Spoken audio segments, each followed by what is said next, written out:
Digital class में आपका एक बार फिर से स्वागत है।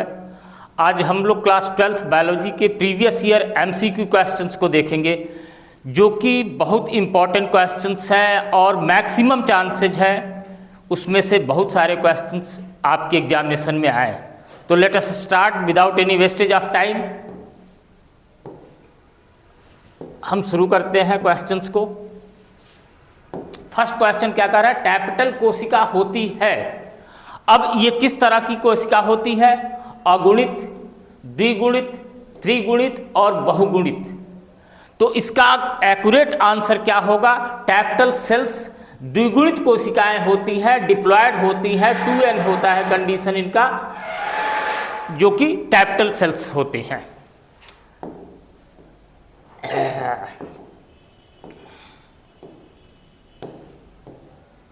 सेकंड क्वेश्चन, केला उदाहरण है।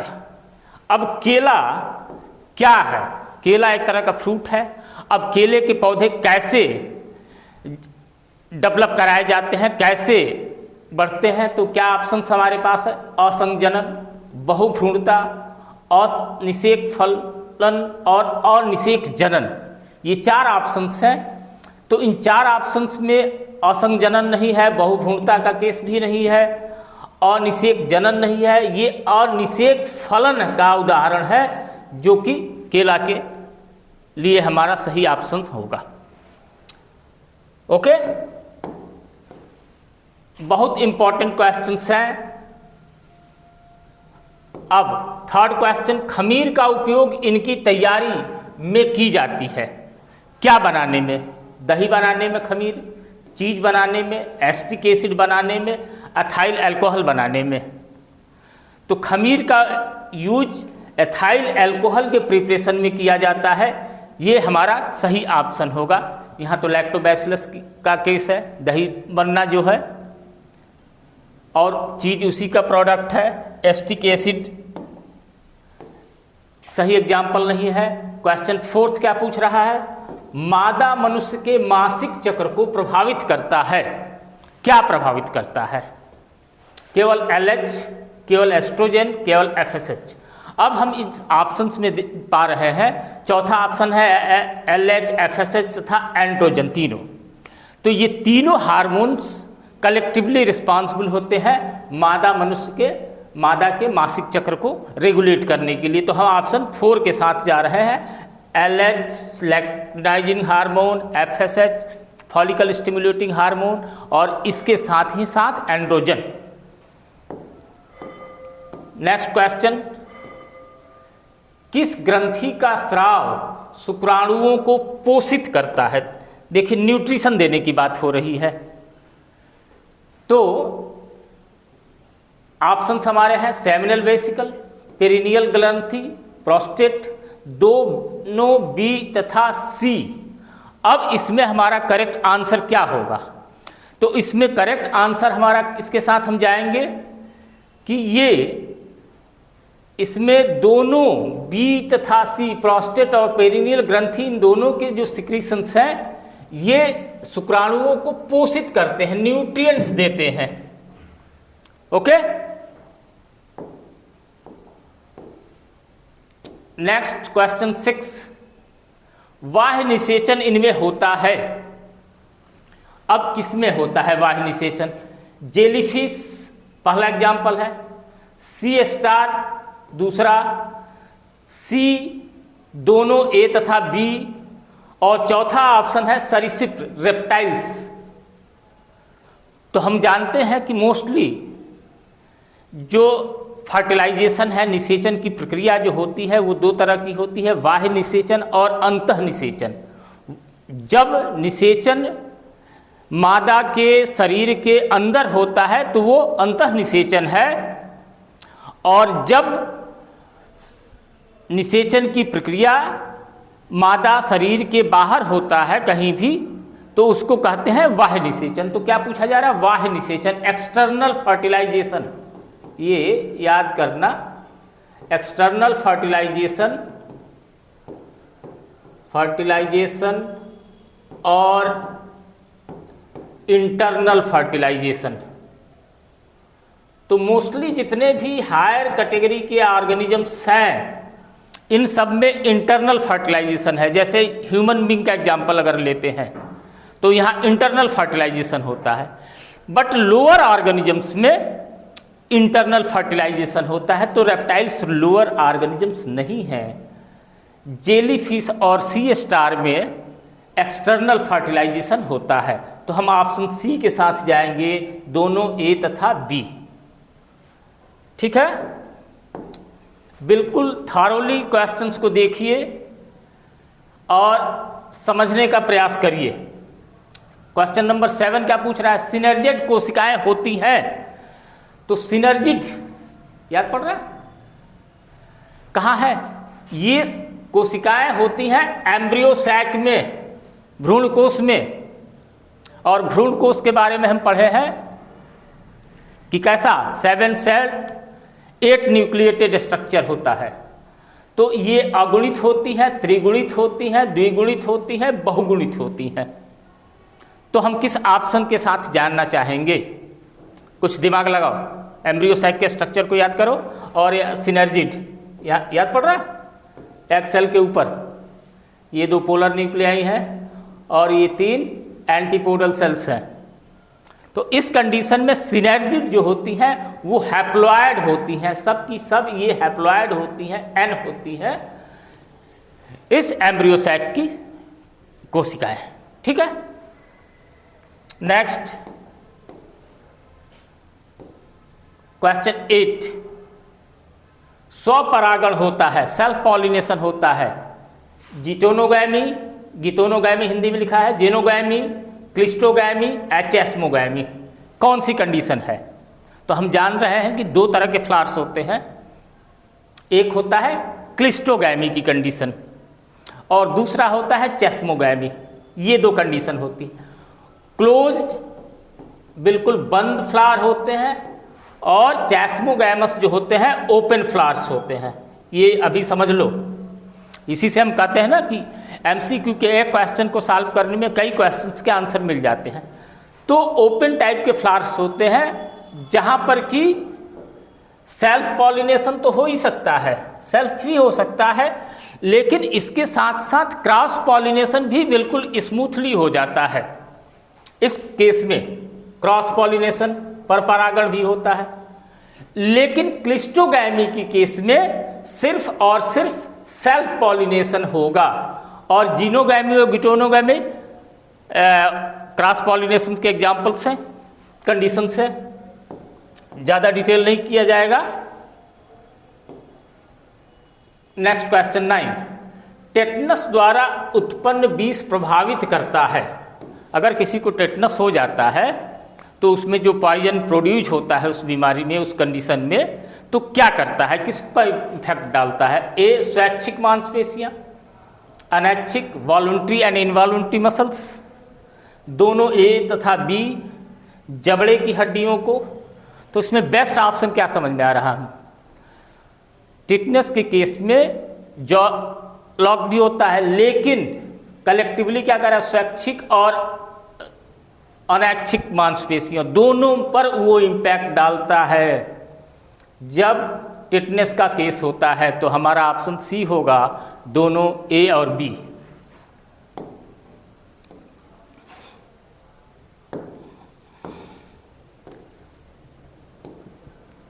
बहुत आसान टर्म है। क्वेश्चन 10। ऑन्कोजेनिक विषाणु रोगजनक है। ऑन्कोजीन्स का नाम सुना होगा, ऑन्कोजीन्स। और इसी के साथ साथ एक टर्म आता है ऑन्कोलॉजी। याद पड़ गया? कैंसर विज्ञान। बिल्कुल आसान सा क्वेश्चन है। तो आप एब्सोल्युटली हम आंसर कैंसर के साथ जाएंगे। क्षय रोग, पीलिया, पोलियो, इन सब नहीं सही आंसर है। सही आंसर है ए, कैंसर के कंडीशन में।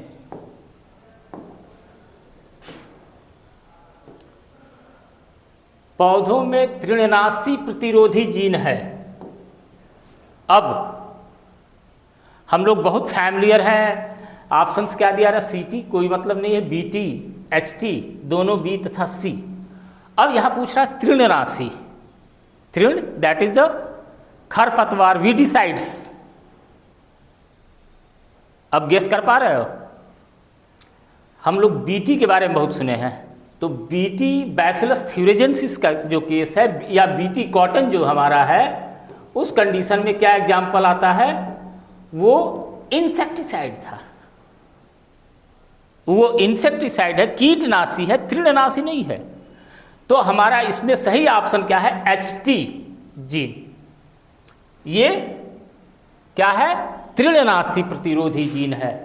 कीटनाशी अगर यहीं पर होता, अगर कीट होता तृण की जगह पर, तो हम ऑप्शन बी के साथ जाते, बीटी को कहते, लेकिन तृणनाशी पूछ रहा है इसलिए AT के साथ हम जा रहे हैं, HT। आसान क्वेश्चन फिर दिख रहा है मुझे, लेकिन इंपॉर्टेंट है। पेनिसिलिन प्रतिजैविक उत्पन्न होता है कृमि से, विषाणु से, पौधों से और पेनिसिलियम नोटेटम से। तो ऑब्वियस से बात है, वो फंगस है जिसका नाम है पेनिसिलियम नोटेटम से पेनिसिलिन प्रोड्यूस किया जाता है। तो ऑप्शन डी के साथ जा रहे हैं, पेनिसिलियम नोटेटम के साथ।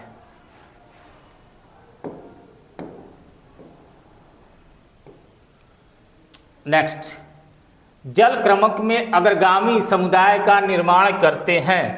अब यहाँ सिर्फ 3 ही ऑप्शंस हैं हम लोगों के साथ, तो देखते हैं। पादप प्लवक, ठीक है। दूसरा क्या है? डाइएटम्स, हरी शैवाल, वेलिस्नेरिया, लैमिनेरिया, साइप्रस। ये प्रिंटिंग में क्वेश्चन मिस हुआ है, फिर भी ऑप्शन हमारे पास है। तो इन 3 में हम ऑप्शन देखते हैं, तो क्या ऑप्शन करेक्ट होगा? पादप प्लवक, डाइएटम्स, हरी शैवाल, वेलिस्नेरिया, लैमिना, साइप्रस। क्या पूछ रहा है? जल क्रमक में। तो जल क्रमक में अग्रगामी जो होते हैं वो होते हैं डाइएटम्स और हरी शैवाल। यहाँ से ये जल क्रमक में ये अग्रगामी होते हैं। नेक्स्ट क्वेश्चन पे आते हैं। क्रस्टोज लाइकेन का उदाहरण है। अब क्रस्टोज किस तरह के लाइकेन का उदाहरण है, इसकी हम बात देखते हैं। तो ऑप्शंस क्या है? राइजोबियम, ठीक है, पोटामोगिटन, राइजोकार्पन और लेमना। तो ये एक लाइकेन की वैरायटी है। अब इसमें कौन से सा सही ऑप्शन होगा? तो हम राइजोकार्पन के साथ जाएंगे। Rhizocarpon that is the correct answer, that is a type of the crustose lichen, ठीक है, वो क्रस्टोज लाइकेन है। गुणसूत्र का क्वेश्चन 15, गुणसूत्र का यूक्रोमेटिन होता है, किस तरह का होता है? उदासीन, आनुवंशिक सक्रिय, तीसरा आनुवंशिकतः निष्क्रिय, डी, बी तथा सी दोनों। तो किस तरह का होता है? हम जान रहे हैं कि क्रोमैटिन जो क्रोमोजोम्स हैं, क्रोमोजोम्स के 2 पार्ट पढ़ते हैं। कौन सा? यूक्रोमैटिन और हेट्रोक्रोमैटिन। हेलो, याद आ रहा है कुछ? यूक्रोमैटिन तथा हेट्रोक्रोमैटिन, वो पार्ट्स क्रोमोजोम के जो कि गाढ़ा रंग ले लेते हैं, उनको हम हेट्रोक्रोमैटिन कहते हैं। और जो जब स्टेनिंग की जाती है क्रोमोजोम का, तो जो हल्के रंग का होता है उसको बोलते हैं यूक्रोमैटिन। तो अब यूक्रोमैटिन क्या होता है? आनुवंशिकतः सक्रिय होता है या निष्क्रिय होता है? उदासीन तो होने का कोई सवाल ही नहीं। तो वो आनुवंशिकतः सक्रिय होता है, जेनेटिकली एक्टिव होता है यूक्रोमैटिन का पार्ट। हेट्रोक्रोमैटिन ये इनएक्टिव होता है, लेकिन ये भी जितना भी डिटेक्शन है, बायोटेक्नोलॉजी है, स्टडी ऑफ द क्रोमोजोम्स है, उसमें बहुत इंपॉर्टेंट होता है। लेकिन हमारा ऑप्शन होगा आनुवंशिकता सक्रिय।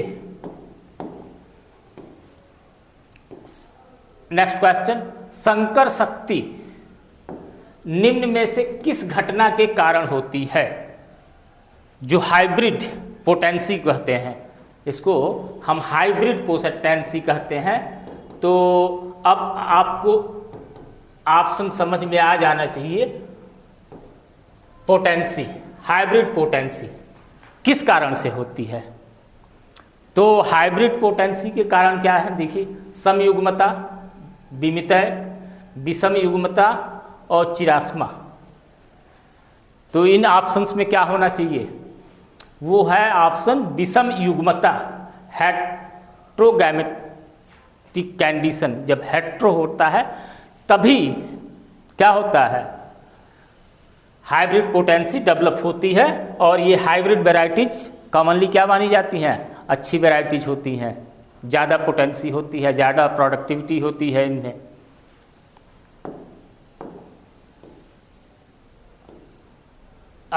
जफरबंदी, मुर्रा तथा मेहसाना नस्लें हैं। बड़ा अच्छा क्वेश्चन है, लेकिन सिंपल भी है।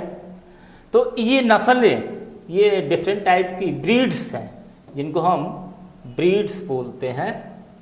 अलग अलग तरह की ब्रीड्स ये हैं जानवरों की। तो जफराबादी, मुर्रा तथा मेहसाना किसकी ब्रीड्स हैं?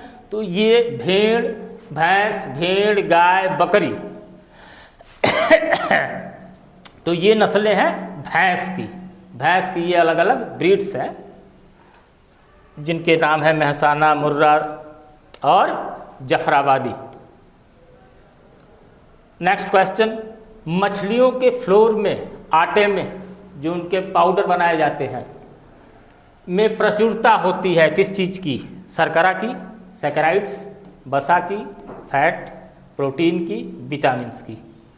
तो इनमें बेस्ट ऑप्शन हमारा क्या होना चाहिए? ऑब्वियस सी बात है, बेस्ट ऑप्शन है प्रोटीन। फैट भी होता है, विटामिन्स भी होंगे, लेकिन सबसे ज़्यादा अवेलेबिलिटी इसमें सबसे अच्छी मात्रा जो पाई जाती है प्रोटीन की पाई जाती है।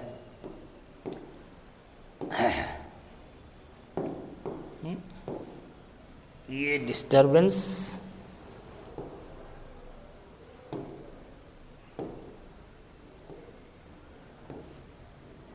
क्वेश्चन कुछ गड़बड़ है। आते हैं 20 पर।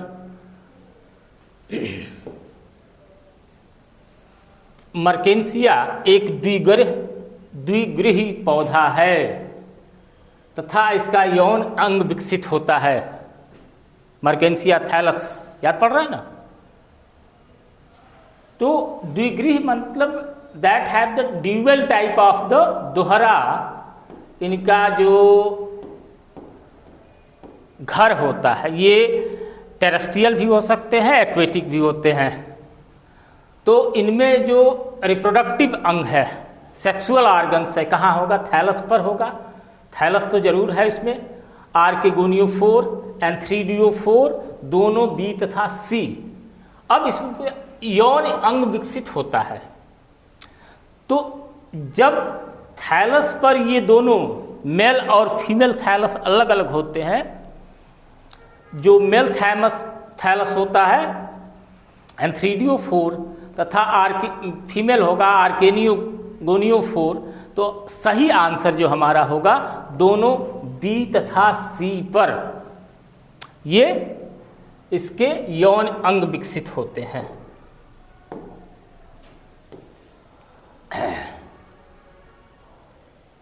एक मोनोहाइब्रिड क्रॉस का जीन प्रारूप अनुपात होगा, क्या होगा? रेशियो। तो मोनोहाइब्रिड के केस में हम जान रहे हैं कि जब हमने क्रॉस कराया आर तो F1 जो आ जाएगा वो कैसा आ जाएगा? कैसा? RR हो जाएगा। लेकिन जब इसका F2 आएगा तो F2 कैसा होगा? RR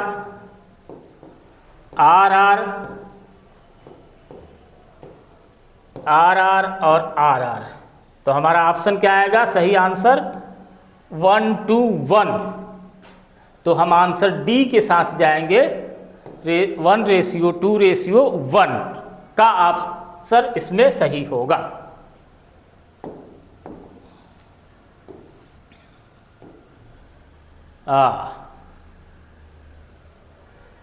एक जीन दूसरे के प्रभाव को छिपा देता है, दैट इज द हाइड कर देता है, तो यह घटना कहलाता है सहप्रभाविता।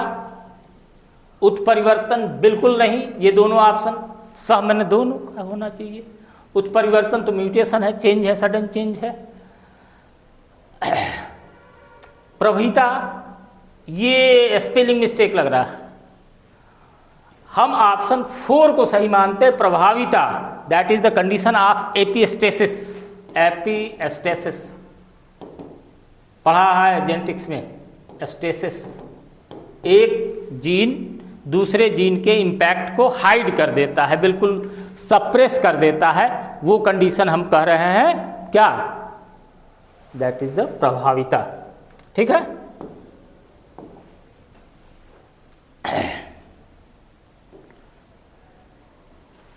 नेक्स्ट, परस्परता का एक उदाहरण है आपसी रिलेशनशिप जहां बेहतर है, को एग्जिस्टेंस।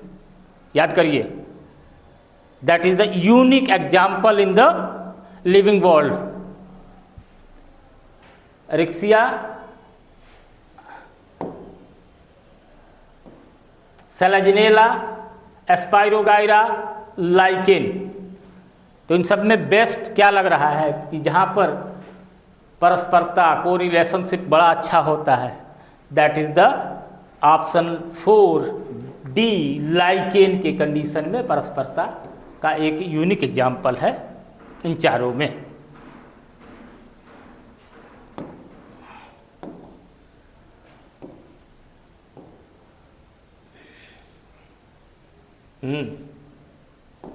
चरमोत्कर्ष समुदाय की प्रकृति निर्भर करती है। क्लाइमैक्स, इसको क्लाइमैक्स कम्युनिटी बोलते हैं। क्लाइमैक्स कम्युनिटी की प्रकृति निर्भर करती है।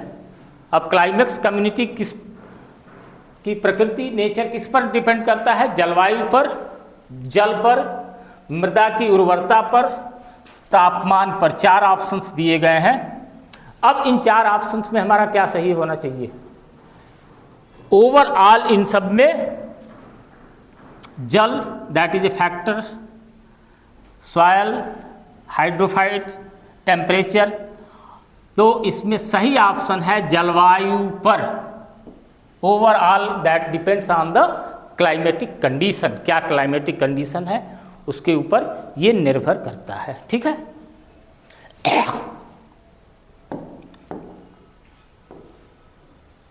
एक बाध्य जड़ परजीवी है भाई।